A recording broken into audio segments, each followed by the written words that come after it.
Se anche tu, almeno una volta nella vita, hai preso il video registrato dalla tua action cam e ti sei reso conto che non è così bello come quello che vedi fatto da altri su internet, benissimo, sei arrivato nel video giusto, perché al termine di questo video ti trasformerò nel boss delle action cam.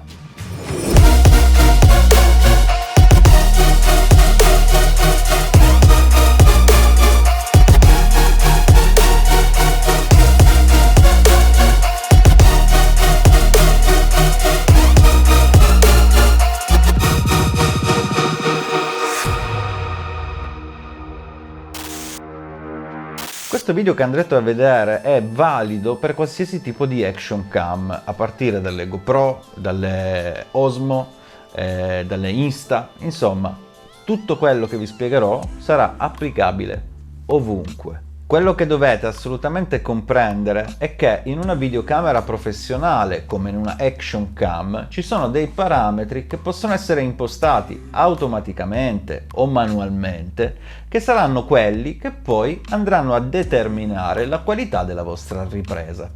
In una videocamera professionale i parametri fondamentali sono essenzialmente tre: la sensibilità ISO, la velocità di otturazione e l'apertura del diaframma. In una action cam le cose sono essenzialmente le stesse, ma sono semplificate, perché questo terzo parametro, l'apertura del diaframma, non è modificabile.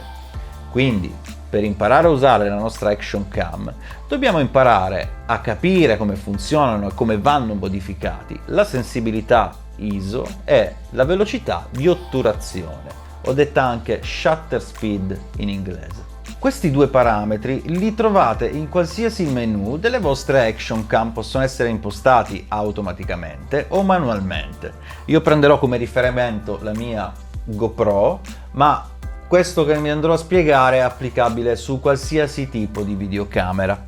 La velocità di otturazione è espressa in secondi ed indica la quantità di tempo in cui il nostro sensore dovrà rimanere aperto per acquisire tutti i cambiamenti di luce esterna. Attenzione, questa cosa non è assolutamente da confondere con i frame al secondo del video, che sono una cosa completamente distaccata e diversa. Vi faccio un esempio pratico. Questo video che state guardando, che è registrato a 30 fps, se io dovessi impostare una velocità di otturazione di 1 secondo, il risultato sarebbe questo. E come potete notare, questo è un video a 30 frame al secondo con una velocità di otturazione di 1 secondo. Cosa succede? Succede che se io mi muovo, ovviamente lui prenderà la sfocatura di quel secondo, ok?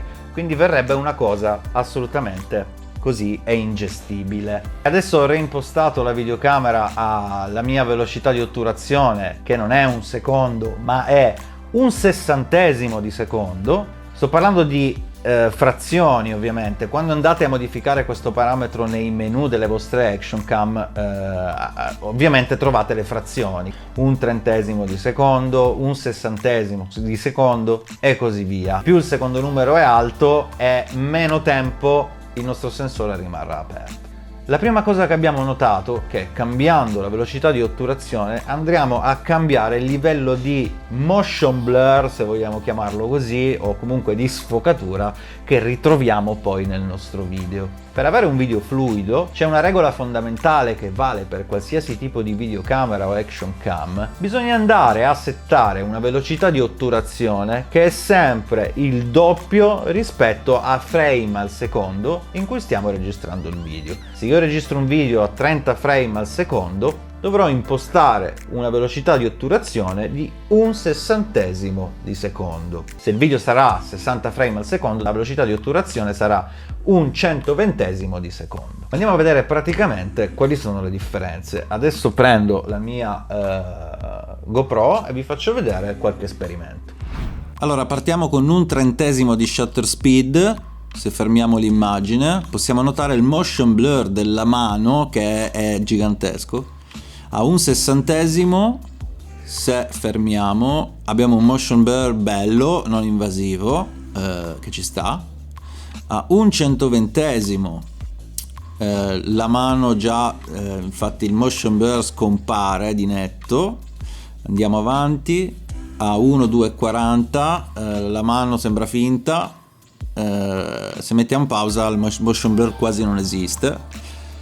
Poi andiamo a 1,480, non lo usate mai, qua è veramente ripresa fintissima, infatti il motion blur non esiste. Andiamolo a vedere tutti quanti insieme. Da 1,30 in alto a sinistra al motion blur più invasivo che ci sia, anche questo non è consigliato, al motion blur che scompare fino in basso a destra. Come possiamo notare fermando l'immagine, l'1/60 di shutter speed è quello più bello da vedere.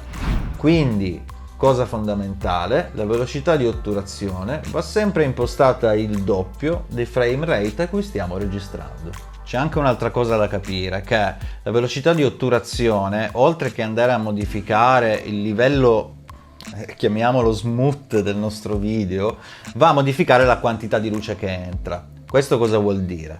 Vuol dire che per più tempo il sensore rimarrà aperto, più luce entrerà, più la nostra ripresa sarà luminosa. Come possiamo notare, infatti, in questa ripresa di una stanza buia, la ripresa di sinistra, che è stata effettuata con un tempo di otturazione di 1/30, risulta più luminosa rispetto a quella di destra, che è stato utilizzato un tempo di otturazione di 1/60, proprio perché in quella di sinistra entra più luce. Parliamo della sensibilità ISO. La sensibilità ISO è molto più semplice rispetto alla velocità di otturazione.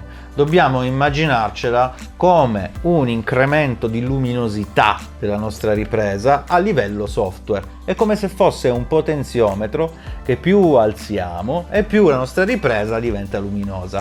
Ovviamente non succede niente a livello meccanico dentro la videocamera, è solo un espediente via software.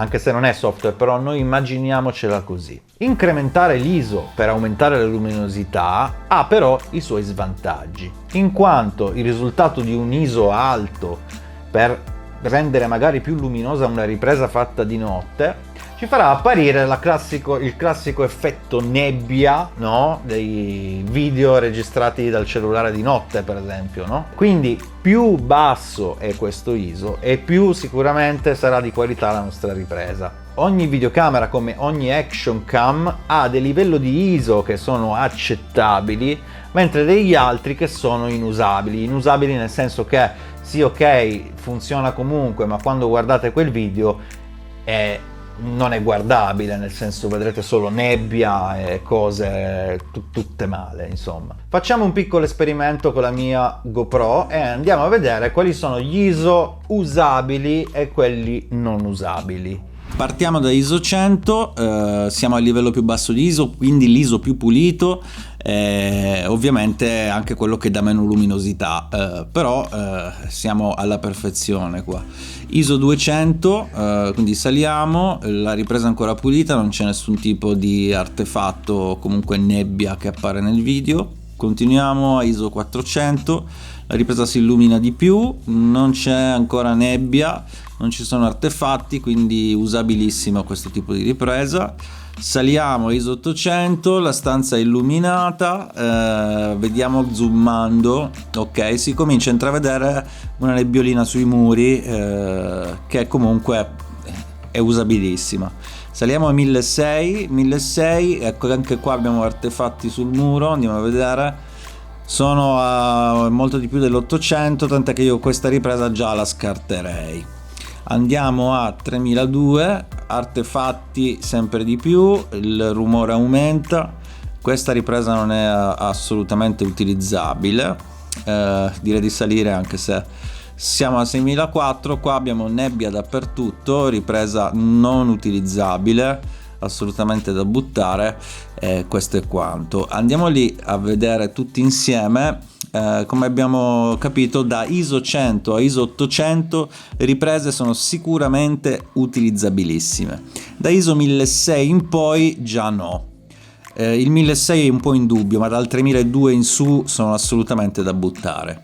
Quindi a questo punto, ragazzi, dobbiamo giocare su quella che è la velocità di otturazione e la sensibilità ISO. Ricordiamoci che tutti e due i parametri normalmente sono settati in automatico. Magari stiamo facendo un video a 30 frame al secondo e l'action cam in realtà ha messo l'otturatore a 1 fratto 420 e poi il risultato della ripresa non è bella come noi ce l'aspettiamo. Per quanto riguarda l'ISO è molto semplice andare a giocarci, nel senso che possiamo impostare un ISO minimo e massimo su cui la nostra action cam andrà ad agire, che andremo a settare a grandi linee come il test che ho fatto io, quindi da ISO 100 a massimo ISO 800. Per quanto riguarda la velocità di otturazione, la regola della velocità di otturazione è sempre il doppio dei frame al secondo, è valida sì, ma ricordiamoci che di giorno, se noi vogliamo fare un video di 30 frame al secondo, impostare 1 fratto 60, ok, di tempo di otturazione, la nostra ripresa sarà sicuramente bruciatissima, ok?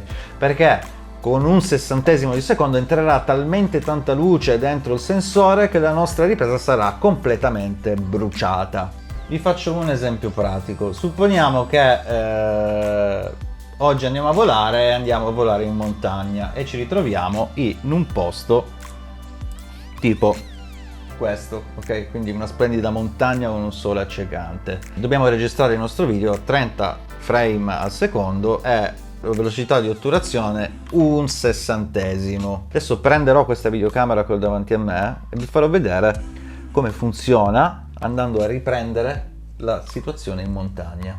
Allora, dalla mia videocamera questa è la montagna.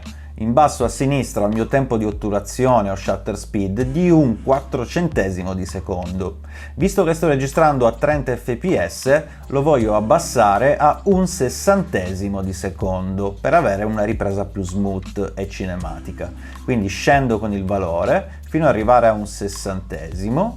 Eccoci qua, e come possiamo notare la ripresa è bruciata. Non possiamo andare in una giornata assolata ad andare a mettere un sessantesimo di shutter speed, ma a questo scopo esistono gli ND filter. Non sono nient'altro che dei vetri che artificialmente messi davanti alla lente scuriscono l'immagine e quindi fanno entrare meno luce nel sensore. Faccio un esempio pratico, quello che vedete qua è un ND filter, è un ND filter per videocamere, questa qua è la lente della videocamera, vanno messi praticamente davanti.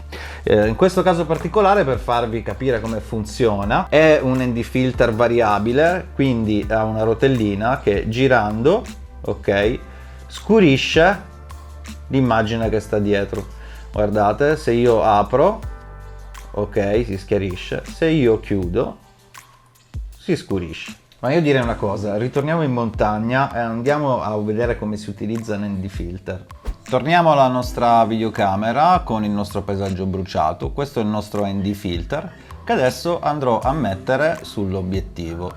Ok, a questo punto girerò il mio ND filter per scurirlo fino a quando la nostra immagine, come adesso, viene visualizzata correttamente senza nessuna bruciatura.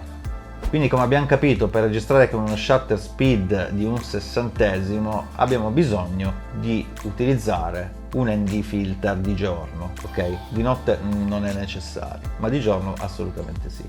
Ora io vi ho fatto l'esempio con questo della mia videocamera, ma esistono per qualsiasi action cam. Io sulla mia GoPro utilizzo questi, ok? Ce ne sono di vari tipi, abbiamo diversi tipi di ND filter che sono tutti targati con un numerino che indica quanto oscuriscono. C'è ND8, ND16, ND32, più è alto il numero e più scuriscono l'immagine. Fatto tutto questo discorso, abbiamo capito come funzionano le cose, ma il principio fondamentale che dobbiamo porci è questo. La nostra ripresa la stiamo facendo per quale motivo e a quale scopo? Perché tutto quello che vi ho spiegato io è tutto giusto, ma va applicato se veramente usate queste riprese a scopo lavorativo o magari siete veramente appassionati, volete fare il video fatto fatto bene, cose varie. Allora tutte queste regole che io vi ho spiegato sono assolutamente da seguire. E quindi per questo sono arrivato a due tipi di conclusioni, dei settaggi diversi: quelli per il settaggio da divertimento, ok, dove fate una ripresa bella ma comunque non state dietro a smanettare con tutti questi ND filter o settaggi vari, oppure quella da pro, dove si fanno tutte le cose che si devono fare per fare un video di qualità. Andiamoli a vedere insieme. Praticamente lo schemino è semplice, come potete notare c'è la sezione Daylight, ok, la sezione Night, suddivise per normale o pro. Quindi niente, fatevi un bello screenshot di questa roba e spero che vi torni utile per tutte le vostre sessioni di volo o vlog o quello che sia. Questo video, ragazzi, è sponsorizzato da Papayazon, mi raccomando, andate là a vedere tutti i sconti e cose varie e niente, ragazzi, è arrivato il momento. Grazie a tutti per aver perso il vostro tempo in questa roba ridicola. Peace.